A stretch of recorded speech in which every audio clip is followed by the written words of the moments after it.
think we're live. Are we? No. Hello, social media.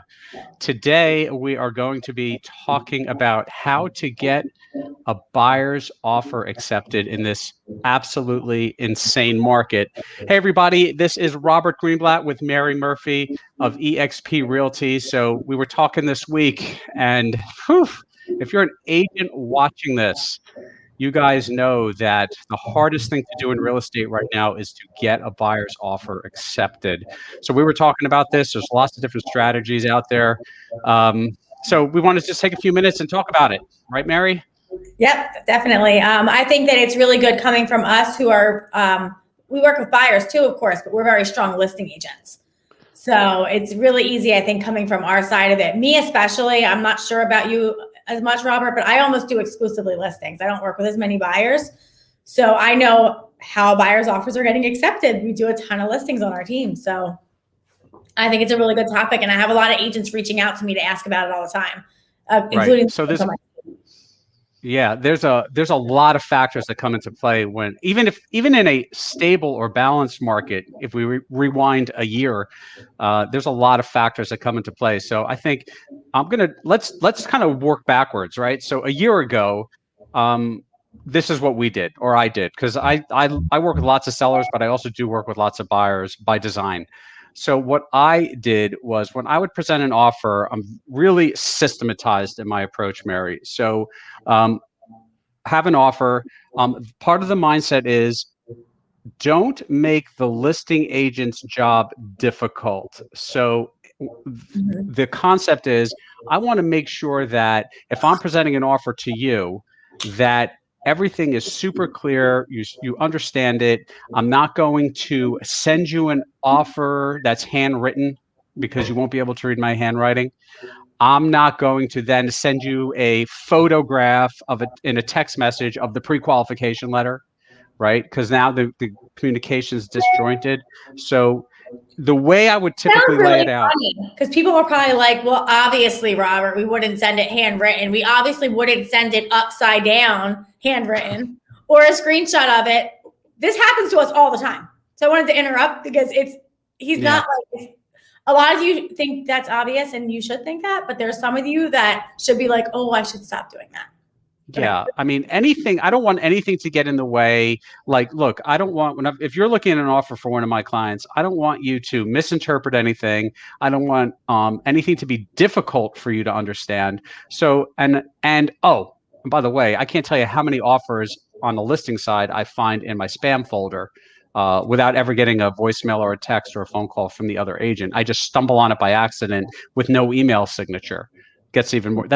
Wait, I'm getting ahead of myself. So when things were stable and normal, what I always do, and I still always did and still do, is I will send one email. In that email, I'll address you by name. I'll say, hi, Mary. I said, attached is a proposal to purchase and a mortgage pre-qualification letter for your listing at whatever street that is. I will put an additional note in there that says, Joe and Mary shouldn't use that. Joe and Francine are very excited about the opportunity to possibly purchase this listing. They are pre-qualified with ABC Mortgage Company, which is one of the lenders I've successfully worked with for many years. What did that do, right? So it's strategic. What it did was, number one, I introduced myself. Number two, I humanized the buyers. Number three, I've just given you confidence out of the gate that the lender is somebody that I've worked with before for many years successfully. Not that the buyer can't find their own lender and be a really great lender. Of course they can. But if the buyer is pre-qualified with a lender that I have personal experience with and I can share that with you, I'm sharing it with you because that means a lot to you and your client. More confidence, right? Then there's a clean PDF attached to that. And I try to put it in one PDF. I'll have the proposal to purchase all filled out, nice and neat. I'll make sure that my license number is on there, nice and clear. The brokerage license number is on there because we know we need those for the contracts, and that the pre-qualification letter is clear, it reads well, and it's reasonably recent. It's not from 2 years ago, right? I will send it to you. then I will call you and or text you because I want to make sure that you got it. And I want to make sure that if there are any questions that you know that you have an open line of communication to me. So I think that I don't know those how to make that not happen while we're on here. I got to learn that. Of Sorry. course it happened. I got my ringer off. I'm good. Yeah, But you people with the Macs, everything's tied together. I know. Can you see me right now? Because I lost the video. Sorry, guys. No, you're there. You're there. It'll pop back up, I'm sure. Okay. So that's what I would do in the body of that email, and that's what I've taught my team members to do. When you're on the receiving end of multiple offers, how does that look? That's really important to us on the receiving end. And we do something very similar. We have a whole template, offer highlights, their type of financing, how much they're putting down, their closing date, if it's flexible. We put same exact way that you just said is exactly how we submit an offer. And when I get an offer that way, one, if I get an offer from you and I recognize your name and I know your reputation, that does something already, right? But when you send it clean like that, even if I don't know you, I don't have to. When you send it clean like that, it's setting the stage up front that you're going to be easy to work with and that you know what you're doing. When I get the upside down handwritten one and it comes to my email without anything in the body and there's no email, then I'm like, well, I have to dig then. We need to dig. Jen has to dig, right? So I think that's really, and that was last year's market, right? So that was important last year because it just makes everything so much smoother. And we were in a multiple offer market last year too. It wasn't like this. It wasn't like this, but it was a busy market. Yeah. It was. We were usually maybe competing with maybe one or two buyers. Right. That's what I remember for the good properties. Now, I can't even tell you. It's so many offers. Sometimes I'm so shocked. We have lines outside the door at our open houses. One of our listings, well, many of our listings, they'll have 40 to 50 showings in the first weekend. Crazy. We had like 100 people through it the first weekend from Thursday to Sunday. It was 100 different buyers. It's crazy. It is. It's absolutely crazy. Are you seeing more and more personalized letters accompanying the offer? I know I've done it in the past. I'm personally doing that more than ever, personalizing it. And what we mean, for those of you guys watching this that may not know what I'm talking about, oftentimes we recommend as agents to go ahead and write a nice letter from buyer to seller. Basically, it's a love letter about your house,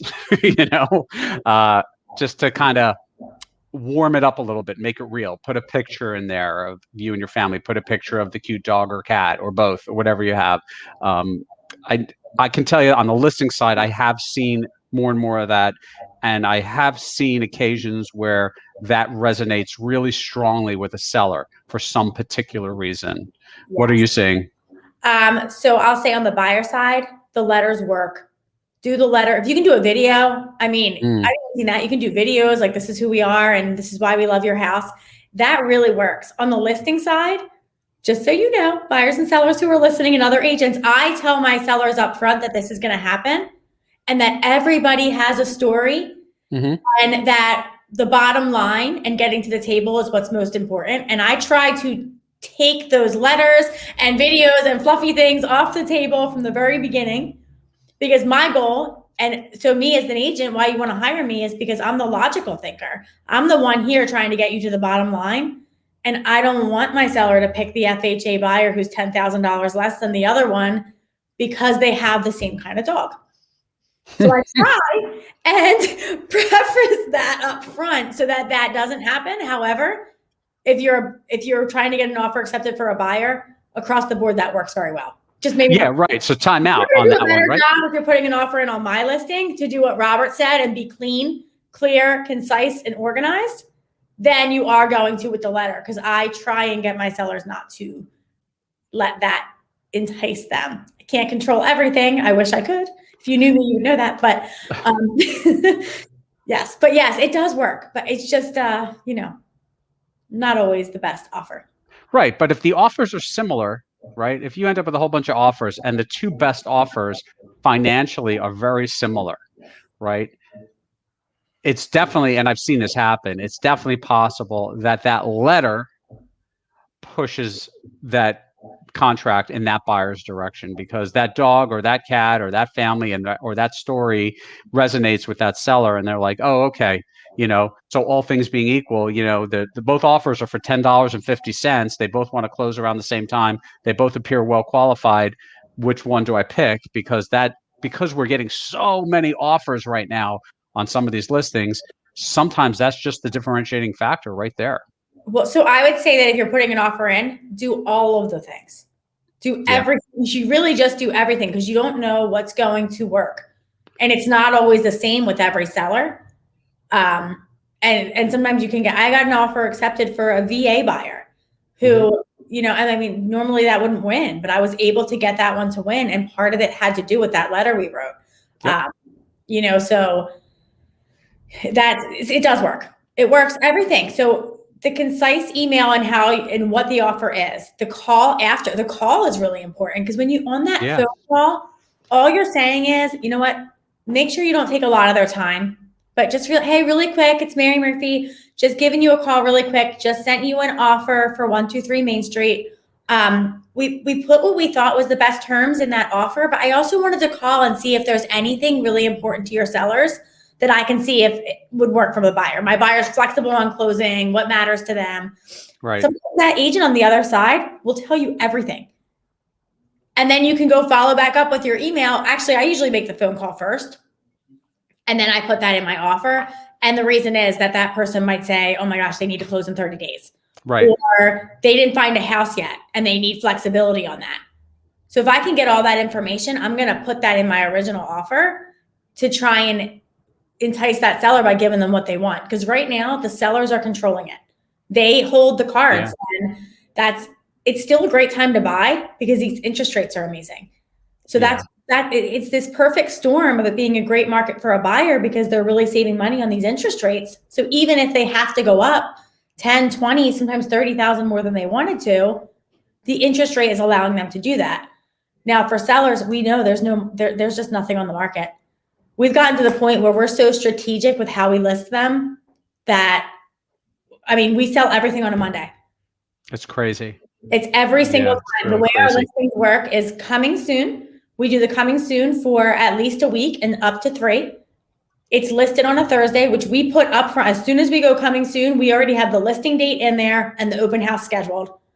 It's already there. So you know when you can come and see it, and you know when when the open house is going to be. As soon as it gets listed, I already know how many showings there are. We schedule the best and final. Best and final Monday at 2. So I know every single Monday that Jen, my assistant, comes in, that she's going to open a whole bunch of offers, and that's when we're going to present them. Now that makes it easier on everybody. It's easier on the buyers because now, you know what, if they see it on a Friday, they can sleep on it. It's easier for the agent. The agent's not trying to write me an offer at 9 p.m. and then they're not calling me asking me if I presented it. And it's easier on the seller because now we're getting all the offers at once, and we're not overwhelming them one at a time and then canceling the first one because another one came in that's higher. So I just think it's being really organized. That's the way you make the most money for your seller too. Yeah, being organized is super key. It's interesting. You had mentioned something about military a few minutes ago. So I remember several years ago on a property that I was put an offer in for a buyer, and there were multiple offers on this particular house. And the client I was working with was a veteran, no money down. And I can't remember if he needed closing costs or not, but we got the high bid, or we got the contract. I shouldn't say it was necessarily the high bid because I don't know, but we got the contract. And, fast forward, a month or two later, I'm sitting at the closing table when we were allowed to go to closings. And the buyer signed the papers. I'm sitting directly across from the seller, and we're making some small talk. And I said, hey, why Will? I remember the client's name. Why Will? I know you had multiple offers on your property. Why him? And he said, I saw in his letter that he serves. He currently serves. He's actually a full-time military guy. He said, and I served. There was a big generational difference between their ages. It didn't matter. Different branches of the military. And he said, the offers were all good and they were close, but, a few bucks here and there didn't make a difference to him. And he said, so I wanted to give the opportunity to buy this house. So you don't know what is going to resonate with someone. So one of the biggest challenges I think right now, and this isn't about VA specifically, but in these multiple offer situations, when a buyer needs or wants a closing cost credit as part of the offer, very, very, very hard to compete right now. Because if you have 10 offers on a property and 5 of them don't need a closing cost credit, and they're waiving appraisal contingencies or they're waiving home inspection contingencies, it's tough. It's tough because then you're also bidding high, and then it creates appraisal challenges. So right now, we always have a couple of them in the pipeline with appraisal challenges because the market just appraisers haven't caught up in many cases. We we have a lot of that happening with the appraisal. So that's why really I'm not seeing anything at closing costs anymore. It's very rare. So if you're someone like, really, you're going to have to encourage your buyers to try and find that money somewhere else. And maybe you can work that in later after the appraisal, if there's room there, maybe, or if you're getting a credit for the home inspection or something instead. But to put an offer in asking for closing costs, especially if it's a new listing, it's going to be it's going to be a challenge for a couple of reasons. One, you're showing your buyers cards that they may not be as financially able to buy as another buyer who's not asking for that. And the other thing is we're already having tight appraisals. So to add that money on top, we just can't do it. I've had so many low appraisals this past year. We're needing people to remove that contingency. So the market just can't keep up with the demand in some areas, especially. So yeah, it's really hard to win that way. Another thing I want to say about winning offers and bringing your buyer's best thing forward is be great to work with. So the way Robert talked about being organized when you put the offer in, when you're an agent that does a lot of business like Robert and I, we've had experience. I'm working with the same agents over and over again. And I remember that experience. Now, I always want the best offer and the best for my seller. But there are times where I'm like, you know what, that wasn't a fun transaction. And then there's other times where I'm like, okay, I'm working with Robert. He's fantastic. I know it's going to get to the table. I know he's going to get it done. He's going to hit the deadlines. This is a great offer. So when I'm presenting the offers, I present all the information, right? This is the best offer. This is an agent that I know is an experienced agent, a veteran in the business. I trust that he knows what he's doing. This is a lender that either I know already or a lender that this agent that I already trust has vouched for. And this buyer's qualified and this is all that. So I'm going to give them all that information. On the flip side, I might say, this lender that I've worked with them before and it wasn't a great experience. I can't say for sure that it's not going to be this time, but just letting you know that last time I worked with them, it didn't go well. Or last time I worked with this agent, it didn't go well. They didn't hit their deadlines. So be amazing to work with because our memories are long and you're going to work with us again. Right? Yeah, that's so true. It made me remember. Remember a couple of stories, but here's kind of how I work. And some of you guys who are agents who have presented offers to me, this is what goes on in the background. I tell sellers this at listing appointments too, because I'm pretty systematized on how I do stuff. So I get an offer. The first thing I do is I forward that offer to the sellers to have them just heads up. I send them a text, heads up, I just sent you an offer.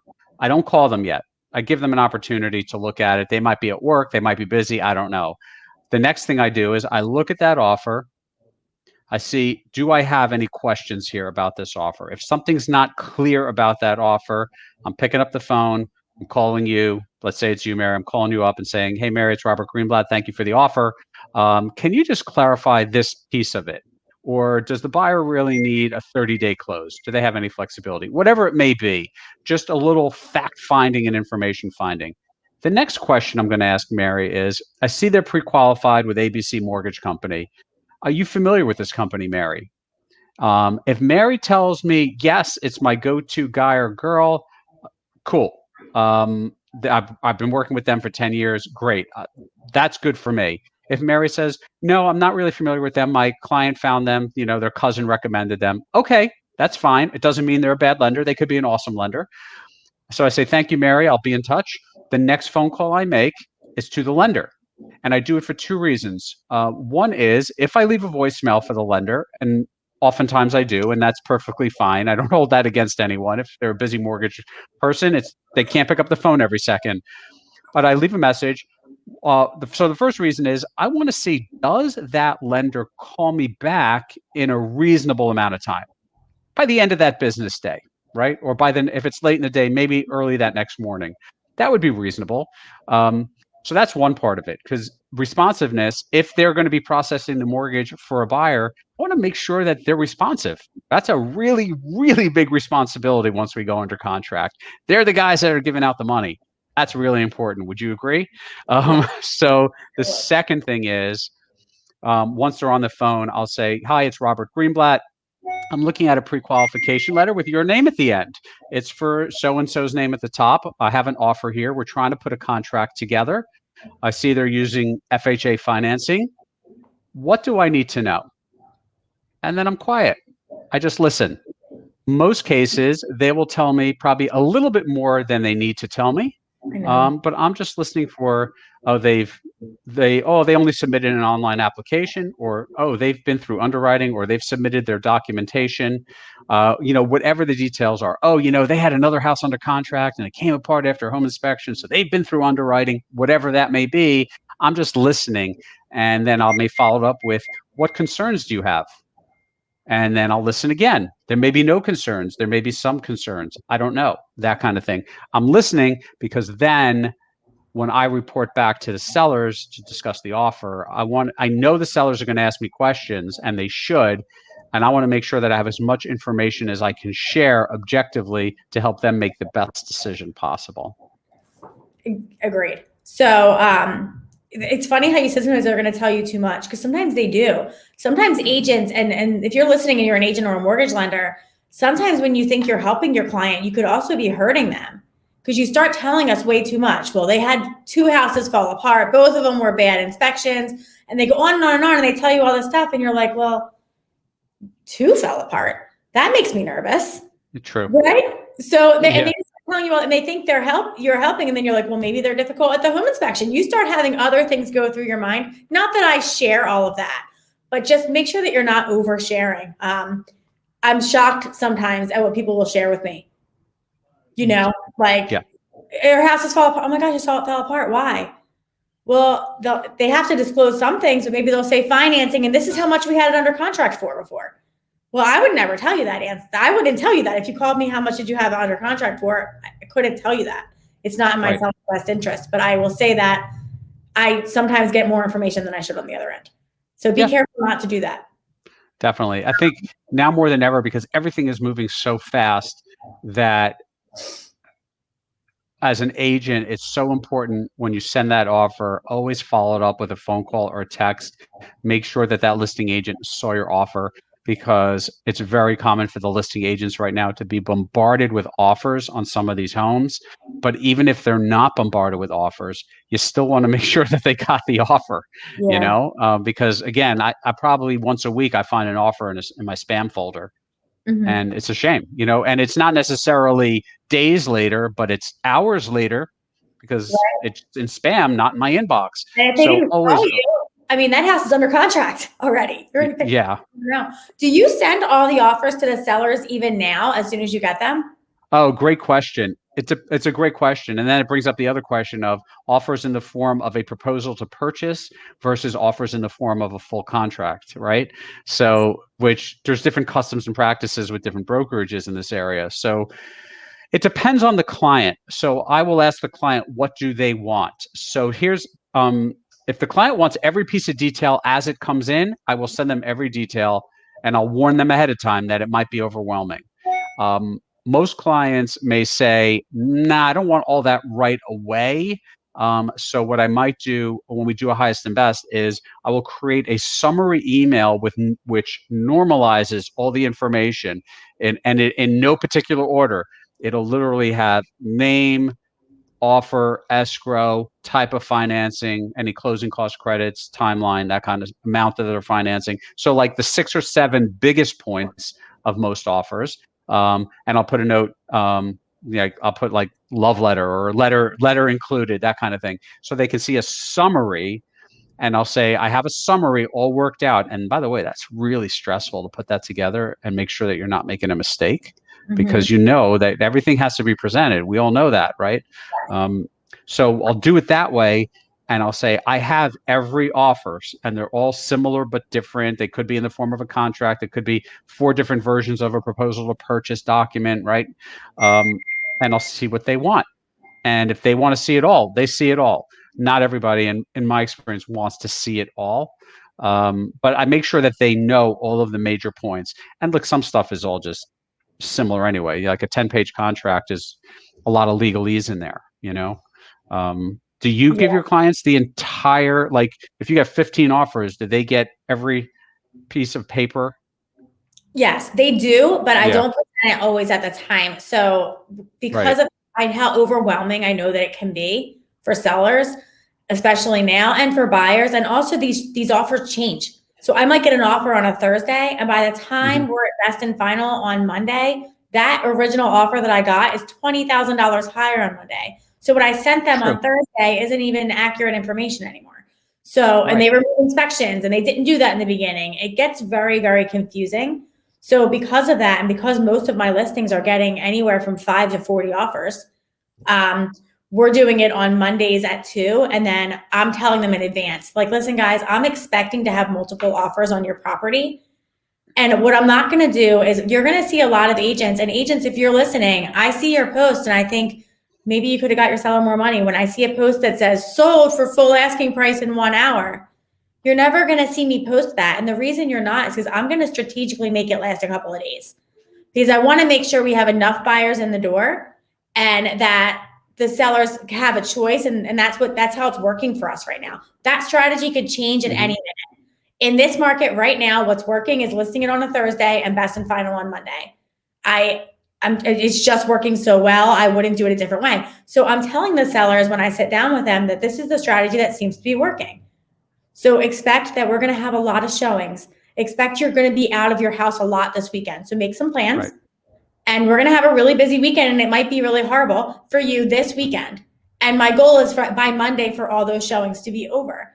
So I'm going to do a coming soon for a little while to make sure I can get the word out about your house without accumulating days in the market or without allowing showings. Because what happens is, if I list it on a Monday and I don't do coming soon, and I have that great buyer come in and give them a full asking offer, well, the seller's going to take it, and they should, because no one wants to be greedy.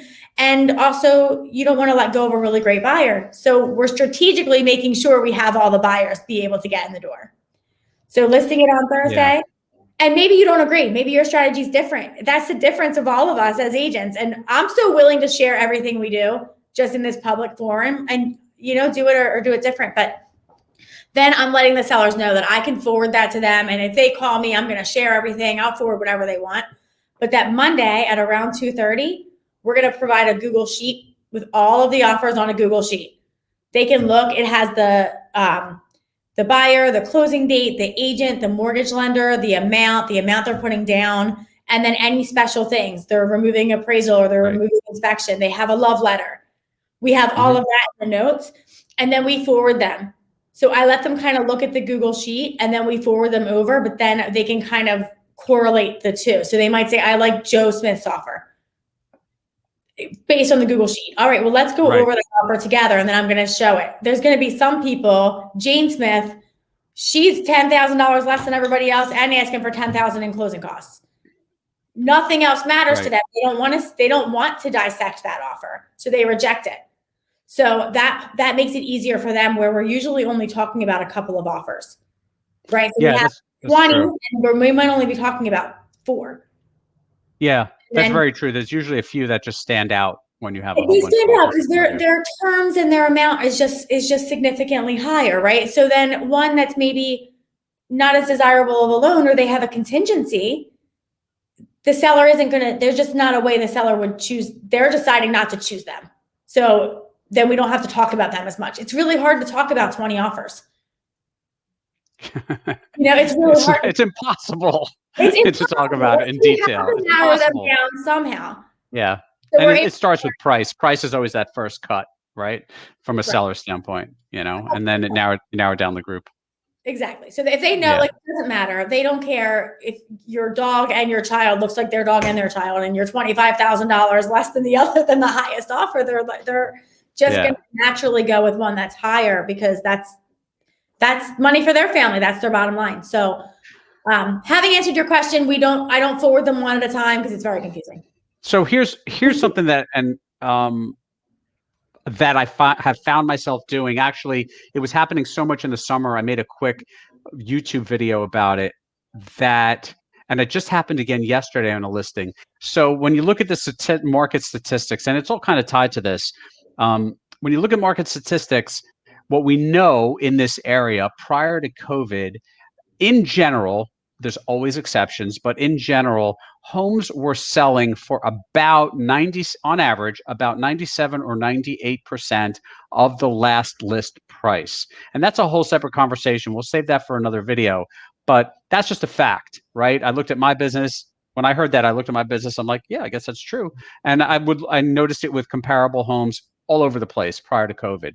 So we would kind of project, if we listed for this, if it's the right price, then we could expect to get this in a reasonable amount of time based on average days on market, which were more like 30 to 45 a year or so ago.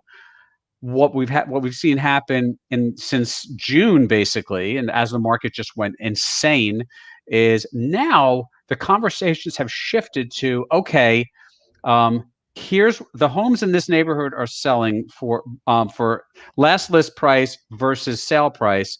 Let's see, 100%, 102%, 109%, 111%. I literally have one right here from yesterday. And I'm like, okay, so the conversations, a lot of sellers are in the mindset, and it's perfectly normal. Let me price it here because I'll probably end up here, right?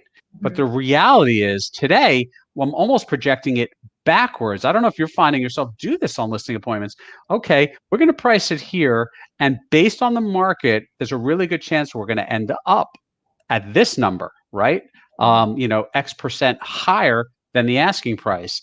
And it's a whole like paradigm shift for the time being. It's not going to last forever on projecting what a home is going to sell for. Are you seeing that? Are you feeling that? Yes, I think there's always a way in every market to make it that way, honestly, without underpricing it. Right now, more than ever, though, because what I will say is that sometimes you will have a seller, well, I want to price it high because I can always come down, right? Yeah. I can't go up. Right.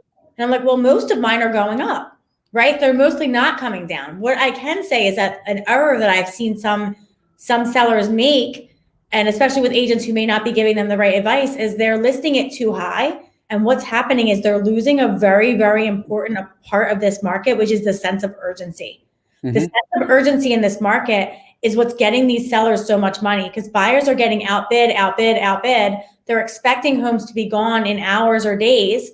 So when a house is on the market for 8, 10 days, they're like, oh, what's wrong with that one? Now maybe I can negotiate on that one, right? And so that sense of urgency is gone. And what ends up happening, isn't that crazy? Like, that's been over. It's crazy. Like it's 8 days. What's wrong with that property? Yeah, I know, it's nuts, man. Not update yet. It's one of so the sense of urgency is really important. So you still have to figure out the right price for the market, and then the buyers are just blowing that out of the water. I mean, there's sometimes where I'm like, I can't justify. I just got one, a cash offer. We already listed it, I thought, at the height of where it should have been for the market value. And we got so much more than that, and it was cash. So there's no appraisal. Yeah. Right. So nice. It's a very crazy market. So I guess my point being is you're right. Sellers are like, well, I can always list high and come down. It's even more important now, I think, to list it at the right price. You can go a little bit, but if you go way too high, then you have to come down. You've accumulated days on the market, and there's never been a time where days on market could hurt you more, in my opinion. So true. So on that, I'm going to say, any of you guys that are watching this that are real estate agents, I think you can tell at this point that Mary and I are super committed to helping, sharing, teaching, coaching, mentoring, and a whole bunch of other ings. So we're super stoked about the EXP model, of course, too. You've heard us talk about that before. So if you have any interest in learning more about the EXP model, the only way to sign up with EXP is through agent-to-agent sponsorship. So please feel free to reach out to me or Mary for a confidential conversation. Again, as promised in previous videos, anything you talk about, it's in the vault. If you talk to one of us, we don't tell the other one. We're just here and we're committed to helping you grow as agents, helping the company grow, and sharing with you why we are so excited about EXP. And really, you can just call us to chat. Like Robert and I could sit on this live all day. I forget we're even live because we're just collaborating. And this platform is giving us time and it's giving us incentive to collaborate more than we even normally would. But I'm always a highly collaborative agent. Agents call me from all companies all the time to ask me to talk something out with them or some advice. And I'm sure that happens with you, Robert, as well, just being a veteran agent in this market. So we're here for you guys. We share everything. I'm such an open book, as you probably can already tell. I just told you exactly how my strategies.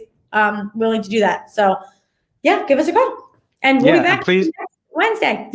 Yeah, we'll definitely be back next Wednesday. Feel free to comment, subscribe, like, share, depending on what platform you're seeing this on. If there's anything you guys want to see us talk about live, please let us know. We're happy to incorporate that. Or if you have a real estate question, just reach out to one of us and we're happy to help. Thanks for tuning in, guys. All right. Have a great day.